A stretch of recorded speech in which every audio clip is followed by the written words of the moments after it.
अस्सलाम वालेकुम। Welcome to my YouTube channel grow with heart, जहां हम सब कुछ उगाते हैं दिल से।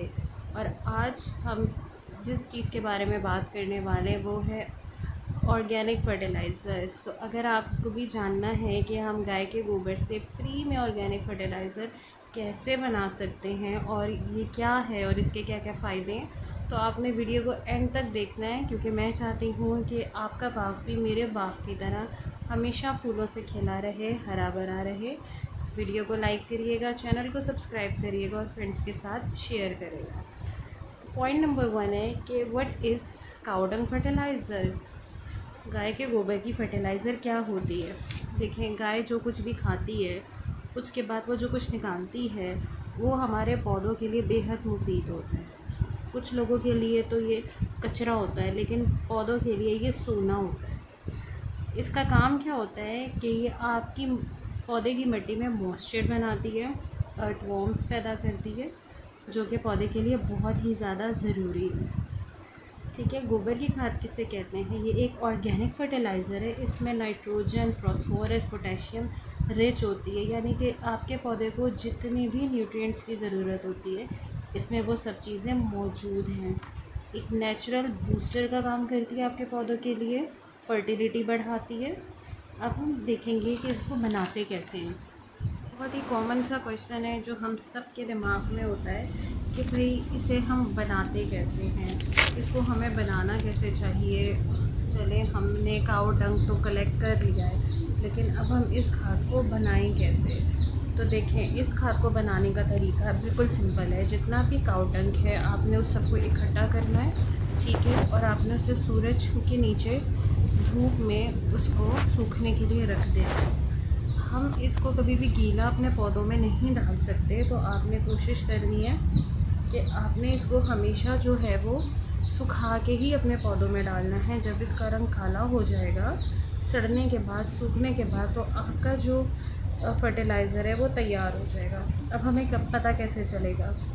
गोबर का रंग काला हो जाएगा या भूरा हो जाएगा। ठीक है, अभी ये मेरा जो फर्टिलाइज़र है ये भी रेडी नहीं हुआ है। स्मेल इसमें से मिट्टी जैसी आने लगेगी और इसमें से मिट्टी की स्मेल आएगी और इसमें किसी किस्म की कोई बदबू नहीं आएगी। इसका जो टेक्सचर होगा वो बिल्कुल चूरा हो जाएगा। ठीक है, यानी कि बिल्कुल ऐसा लगेगा जैसे ये मिट्टी है, मिट्टी जैसा हो जाएगा। जिस तरीके से भी आपको ये मोटे मोटे गोल गोल नज़र आ रहे हैं, बिल्कुल भी ये इस तरीके का नहीं रहेगा, बिल्कुल ही ये मिट्टी जैसा हो जाएगा। अगर आप इसको हाथ लगाएंगे तो प्रेस करने पे ये बिल्कुल ही मिट्टी की तरह मुलायम हो जाएगा, आपके हाथ पे चिपकेगा नहीं। तो जब भी आपने काऊ डंग फर्टिलाइज़र को प्रिपेयर करना है, इन चीज़ों का ख़याल रखना है। अब खाद हमने प्रिपेयर कर ली है, अब हमें इसके फ़ायदे देखने हैं कि आखिर काऊ डंग फर्टिलाइज़र के क्या फ़ायदे हैं। सबसे पहले तो ये ज़ीरो बजट है, यानी आपको ये बिल्कुल मुफ्त में मिलती है। आपको किसी किस्म का कोई ख़र्चा करने की ज़रूरत नहीं है। आपके घर के इर्द गिर्द अगर किसी ने गाय या भैंसें पाली हुई हैं तो आप उनसे आराम से ये ले सकते हैं। और बहुत सारी जगहों पे लोग इसके ओबले बना के और चूल्हे में भी इस्तेमाल करते हैं, तो आप इसके ओबलों को भी इस्तेमाल कर सकते हैं। केमिकल फ्री है, इसमें किसी भी किस्म का कोई केमिकल मौजूद नहीं है। ठीक है, आपके पौधों में ये पौधों की मिट्टी में बेसिकली ये अर्थ वॉर्म्स को जो है वो बहुत ज़्यादा बनाती है। और जो अर्थ वॉर्म होते हैं वो क्या करते हैं, वो मिट्टी की नेचुरली गुड़ाई करते हैं, यानी कि माइक्रो न्यूट्रिएंट्स को जगाती है आपके मिट्टी में। वाटर एब्जॉर्ब करके रखती है, बहुत ही ज़्यादा स्ट्रॉन्ग फर्टिलाइज़र है ये। आपके लॉन्ग टर्म सॉइल हेल्थ के लिए बहुत ज़्यादा ज़रूरी है।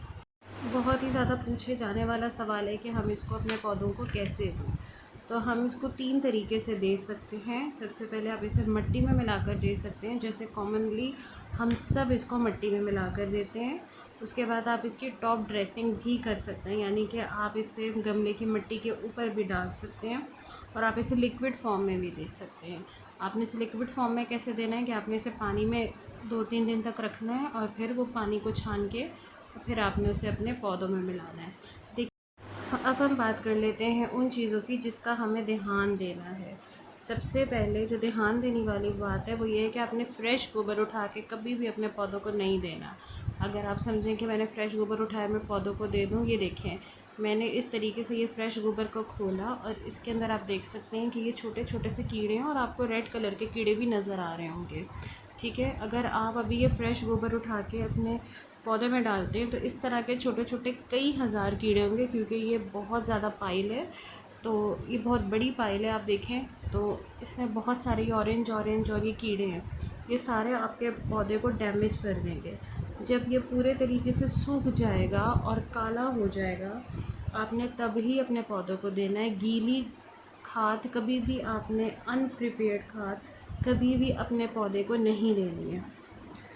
सेकेंडली, आपने जो चीज़ इसमें करनी है कि आप इसमें नीम के पत्ते का पानी भी इस्तेमाल कर सकते हैं।